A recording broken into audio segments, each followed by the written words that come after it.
Dallas Cowboys that going into and thinking, I ain't even going to buy a house from a Packers fan. It does seem That's ridiculous, but ridiculous. I'm Welcome to Real Siblings, It Ain't Easy, a real estate podcast with the goal to educate, inform, and save their listeners time as they navigate the market and properties in their neighborhoods. Get ready to join real-life siblings and professional real estate advisors, Donna Reed and Eric Seemann, as they discuss how it may be simple, but it ain't always easy. Every time I think about the places I have known, I realize that times have changed. So I'll do what I can to make this house into a home. Yeah, yeah.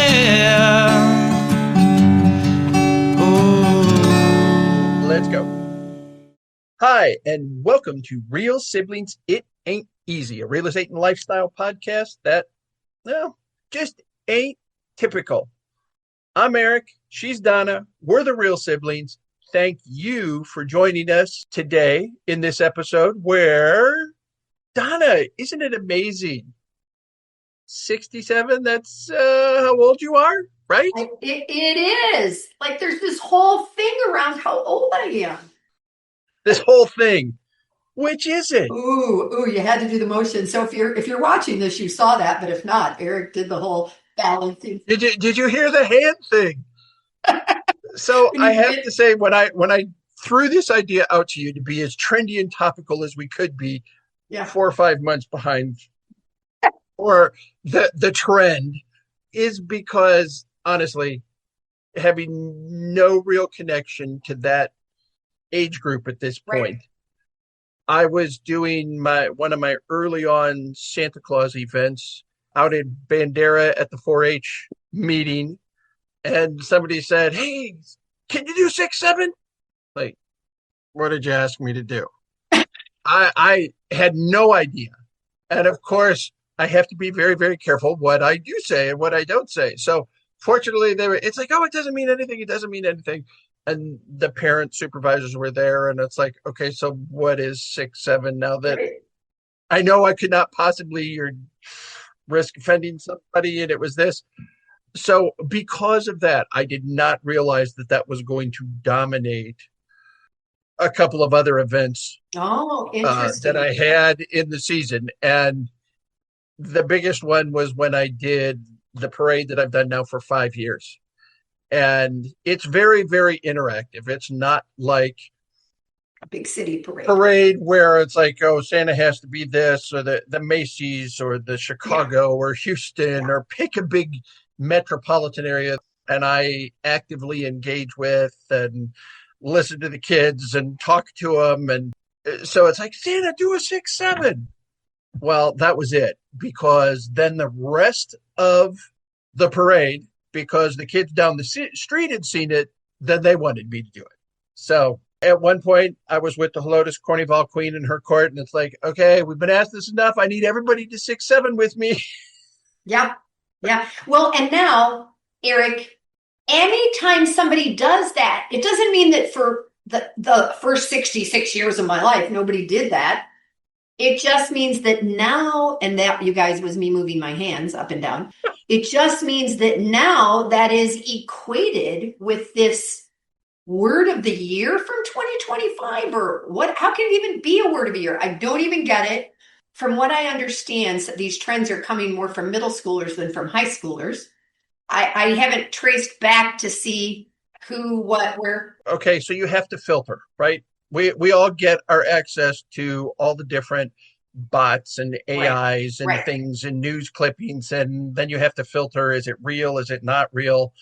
Honestly, you have to be so savvy on it. So there is a rapper that it ties back to, and then some athlete did something, I think it was a basketball player, don't remember who, from what I saw, did it at a basketball game, going, well, 6'7", doesn't matter.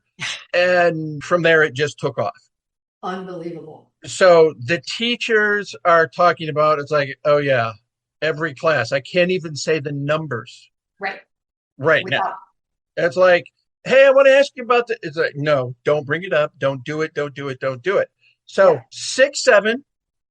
How does that relate to real estate? And I'm going, I was going to ask this you. is what we do with our buyers, right? Needs wants, needs wants. And as we prep for this, my thought was, it's easy for me to relate to food. I'm a big guy. I like to eat. We need to eat. I need food. Then you get into the wants. Yep. Do I want a big, juicy hamburger? Okay, if that is the want, now do I want to go to a local burger place, or do I want to go to In-N-Out or Five Guys or Whataburger Or make your own. or make my own? And oh my goodness. So there's the need, there's the want. And we have to manage that with our buyers as part of the shopping process. And Eric, I might add and see if this works into buyers and sellers. The food pyramid that we grew up with isn't even the same. You know, you learned what you were supposed to have in each category. We memorized that probably for a science test at some point. Yes, we did. And now even that's tilted on its side or has changed. Right, because now we all have our own individual my plate, not Right. a food pyramid. Yeah, yeah. And in housing, with the way that interest rates have changed in the last year, needs and wants have changed. Because if you still want a home and you need certain things, but your budget is changed, that changes the whole mindset of the process. Absolutely does. And again, need. Do I need to be close to work? Right. Do I want to be close to work? I have conversations that's like, well, I don't want to drive. I don't want to drive more than 15 minutes to get to work. Well, depending on traffic, depending on construction, depending on what's going on in an area, guess what? That may mean that you need to be in the apartment across the street. That's what I was thinking, especially about where you lived when we talked about how many lights there are now compared to when we first moved In the last episode, when I said what used to be one light is now 15 Yeah. to get to my house if you took exactly the same route that you used to take. Yeah. Loop 1604 that I mentioned in that episode is under construction from my road, Bandera Road, on the far northwest side of town, all the way over to the northeast side of town. 2 separate construction projects, stretches over 25 miles. It's been under construction for 2 years. It's kind of like Ina Road, right? It was Ina that was under construction forever, getting all off of Tucson field. Yeah. Yeah, it's always the orange cone season. You have to balance that. It's like, okay, but that also means, depending on where you're at, that housing may not meet their budget, just like you said. If there are a couple of areas where there are smaller universities, not big Division I universities, but they are small established universities. They've been there for years in San Antonio, and right in those immediate areas are where the professors, and there's old money that's there. Students can't live in those things. A new student teacher coming in can't afford to live in those places. You probably can't even afford the rent on a room in some of those places. I would bet you that every college has those areas. I feel like this is where the professors and the people working on their PhDs live, and this is where the students live, with the university in the middle. They are not the same place. That has become enough. Sorry, because we go a lot of different directions, as those of you who are regular listeners, and if you're listening for the first time, in the teaching that I do, talk about protected classes. And we have specifically federally mandated protective classes. You can't discriminate based on race, based on familial origin, based on family structure, those sort of things. Austin, Texas had to pass an additional protected class for students because students were starting to be denied housing based on being a student, because the reputation for all the parties, all the booze, Oh, and I was part of that. I'm not going to say I wasn't. Michigan State, I was part yeah, of that. yeah, yeah. It got to the point where it's like, look, you cannot deny based on being a student. So it's an additional Wow. protected class in order to get students close enough so they don't have to have a car. And the other, because of how far that way they have to live from the university. So is that on your fair housing document? It is for Austin. It's something that Wow. is city specific Wow. that you cannot Wow. That's discriminate based fascinating. on that. So when I work with Yeah. the owners that I have that I help market to find tenants, it's like one of them I work with did not have his criteria put together. It's like, you have got to put your criteria together as what your selection is. That way you cannot possibly be accused of discrimination because it's all there. It's this credit score, it's this income, it's these things, whatever those things are. So Okay. that's taking us way off the subject. Needs wants. Well, yeah, for me, when you first mentioned this, I thought about the generations that I work with, the people with babies, growing children, people that are scared to have a two-story house because they never lived in a two-story house, so they don't know how much fun it is sliding down the stairs, you know? And those of us that had basements and upstairs and narrow stairs and all of that. The kids, and I say kids in air quotes because I don't even know how old that is anymore, that think that if you don't have a granite countertop, the counter won't work. Well, no, it really will. That Formica works, that butcher block works. It's just that you just came from this house. So that's a want. That's not a need. A countertop, that'd be great. Yeah, have the countertop. Because I'm going to cover it with the toaster oven or the air fryer nowadays, as much as you do a toaster oven, and and the the Instapot. coffee and or the espresso, because Yeah. you can step down and do drip coffee, or you can make your espresso. I went back to drip. I went back to a Mr. Coffee and And took my. by the time you cover it up with everything, Yeah, I'm looking at my counter right now. do you really pay that much attention? And Yeah. I've had clients in the past where the way they live and the way we had to clean up for sale, so substantially different. Otherwise, that waterfall edge on the Yeah. island, nobody was going to pay any attention to it because of everything else that was there. Ah, interesting. Yeah. And Yeah. you can get so far. I joke about the fact that there is a specific granite style that is used frequently by builders in San Antonio and upgrades that I just refer to it as Aggie granite or A&M granite, because Is that based on the color or the design or what? it's got burgundy flecks in it. And it's not that it's not used everywhere, but you walk into the house, and I actually was with somebody one time going, no, this isn't the place, because he was a University of Texas graduate.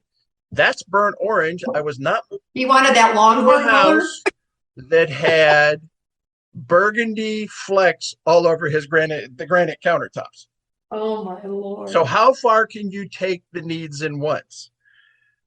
Well, and Eric, on the other side of things, because I have had knees and hip replaced, I'm a bathtub person. I like a bath. I like soaking in a tub. Gil did. Caleb does, But post surgeries for joints, you're not hanging out in a deep bathtub. Nope. So the walk-in shower really matters. And whether you have a seat built in or a chair available, that's now a need at this stage of my life. It might have been a want in the past, but now it's a need at some level, an easily accessible shower. And when I remodeled my bathrooms after the roof leaked, I took out all the bars, the assistant bars. Guess who might be putting them back? Your handyman? I'm like, I don't need to be stuck in this. I don't need to be stuck in this bathtub and calling 911. So they're in a box in the garage, and it's been, I don't know how many years, 7 or 8 years now since I remodeled. Since you had that happen? Since I remodeled, yeah, not since I got stuck in the under tub. contract right now is the one we did talk about in a previous episode, this 1955 build, but it was a series of modifications over the years very much suited owners to take care of their family. It is not necessarily the want for everybody else. So trying to price it was a challenge. We talked about that when we were talking about value versus price and the market challenges that we ran on that. Pricing was fine. Made value, no repairs. I told you that earlier. Okay. But it's still a unique house. And there's things that we want in those modifications that are not necessarily going to meet the needs or the wants of the future owner. And that is a challenging, a tough, an interesting conversation to have going, look, you made some great improvements that work well for you. But it's not necessarily, when I say that, I think back of the house that you had several years ago where the lady had done her own frescoes. And it was the dark kind of eggplant purple with leopard spots on the ceiling and that kind of stuff. She just moved back to town, by the way. Is she going to start all over again? She bought a 1947. She was one of my mid-centuries. And you've had some other clients who had some specific other decor that you're going, okay, understand, but we got to make some changes.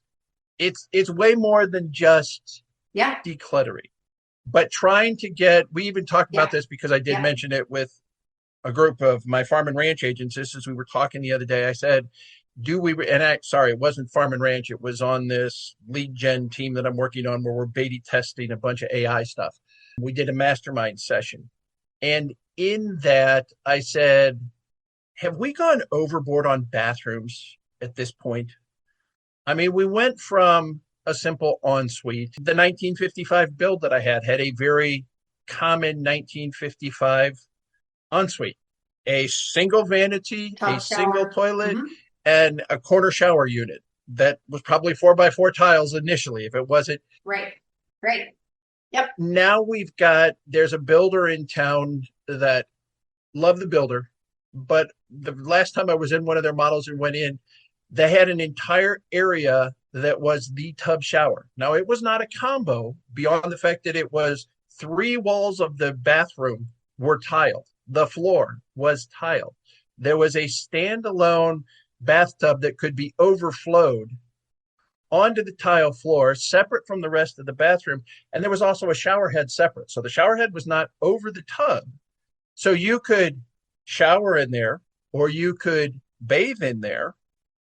If you sloshed in the tub, it was going to be entirely protected. It was behind a glass wall. So 3 walls tile, the glass on the other side. And I'm going, you just mentioned you like to take a bath, but do you sit there for 2 hours? There's a point, it's like, there's a lot of money going into bathrooms nowadays that I shower, I use it, I wash my hands, I'm out. So I want to, before we started this, we talked about the hierarchy. Yes, Maslow's needs. Hierarchy of needs. Maslow's. And so one of them is, shelter. But I was thinking about it related to water. I'm going to tell you about an interview I did the other day. You know that I interview Up With People alumni from around the world. Yes. And Cactus Lunch. Yes. So for the first time, I interviewed someone in Venezuela who is a college professor. And when I set up the time, we're a 3-hour time difference, just like you and I have to figure out times. And he said, can we do it like either before or after? Because I have water at noon. Like, what do you mean you have water at noon? And he said, well, I get water from 6 to 7 a.m., from noon to 1, and from 7 p.m. to 8 p.m.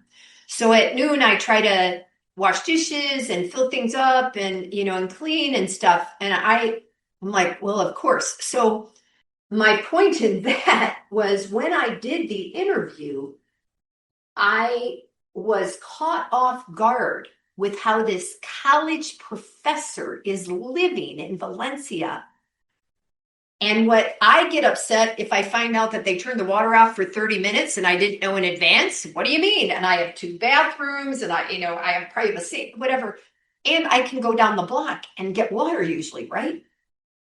So it made me think about our hierarchy of needs and how he sometimes is giving bus tickets to students coming to university because they don't have $2 to take the bus home. So food, water, a roof over our heads, what does that look like? And that becomes the needs versus the wants, which beyond that, right. And I think else, nowadays we talked about the fact they call that the physiological needs. And then from there, it goes into safety needs, safety, health, employment. Those are the kind of things that probably fall within our realm. After that, it gets into belongingness and love, esteem, and ultimately the top of the pyramid, the top of the hierarchy of needs was self-actualization. And if you remember, I told you, I said, that's where the Army came up with their recruiting slogan 40 years ago, be all you can be.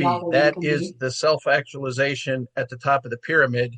They changed that a couple of times to Army of One and Army Strong. But the other day during opening ceremonies, I think it was, Army had a commercial.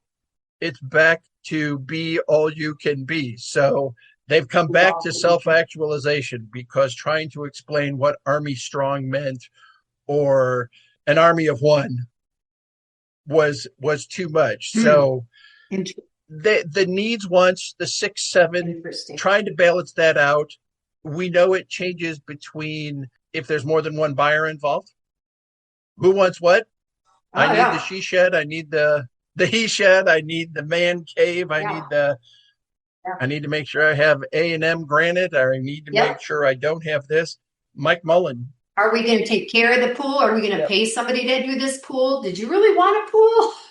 No. Mike Mullen years ago is being a big Green Bay Packers fan. He had a Green Bay room, and it's like, look, if you're going to sell the house, you're going to need to paint that thing. There are enough people that are Dallas Cowboys that going into and thinking, I ain't even going to buy a house from a Packers fan. It does seem that's ridiculous. But the comments, the things that are made, you've been out there sometimes and you're mulling it over after you're done for the day and you're going, really? Is that what I'm up against? Yeah. I have to have this? It has to. Yeah. Well, and I think you know this, and if you don't, I'll have to send it to you. I have a questionnaire I've called a Realtor Concierge questionnaire for years. It was so old that the fax number didn't work. It wasn't PDF fillable. And God bless a potential buyer from Houston who was really good at it. And she made it into a fillable Google Doc. But it's all the same questions that I started asking 20 years ago, about what you want and what you need and how much you can afford and all of those things. And then I'll say to partners, have you talked about this together? Like, are you both looking at the same thing? Because if you've got 5 and she's got 5 or he's got 5 and others are that same mastermind that I was in the other day, someone said they give it to 5 and it's like, oh heck no.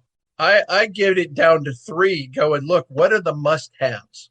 We've moved it beyond needs. Okay. To I do 5. Because I expect those 3 from both of the partners to not be the same thing. So that if hopefully there's one overlap, we end up with 5.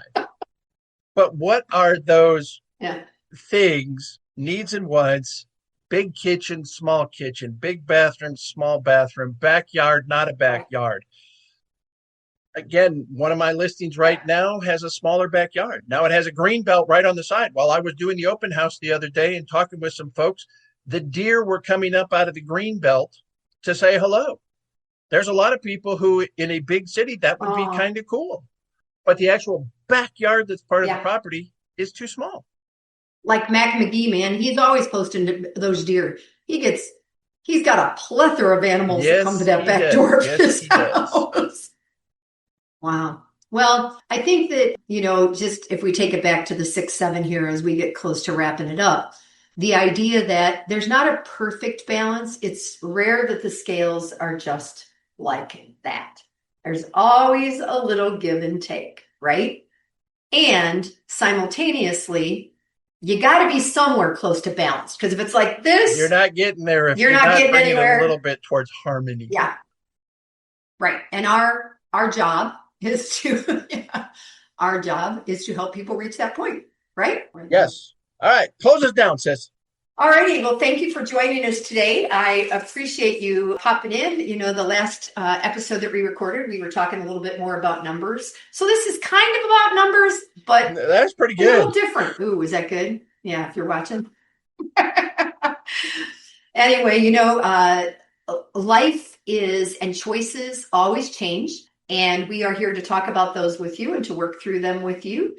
We'd like to remind you, or I want to remind you, that our goal is to entertain you and give you some information that we hope will help you in your process of buying and selling your home. Because if you're selling, you got to keep in mind the thoughts of the buyers, just like you were talking with that Packers room.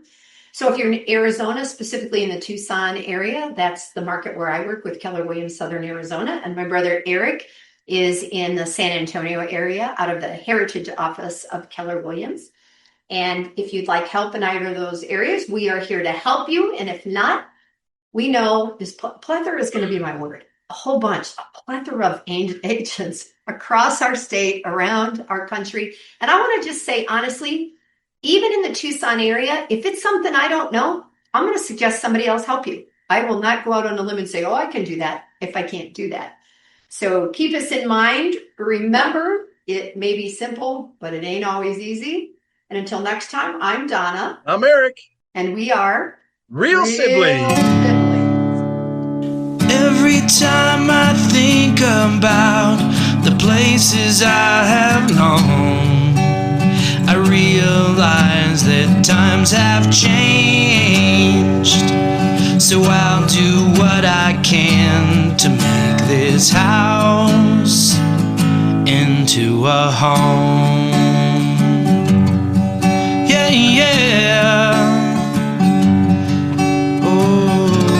Hi, I'm Annabelle, and I want to thank you for investing your valuable time in listening to Real Sibling. It Ain't Easy. I hope you found this episode informative and enjoyable. There are several ways you can support this podcast with my Grandpa Eric and Aunt Grandma. Please take the time to like, follow, and subscribe. Additionally, leave them a 5-star rating along with a review on your preferred podcast platform. The final thing I would ask is that you recommend this podcast to a friend, a family member, or an associate. Your engagement is critical to their ongoing success, and they look forward to connecting.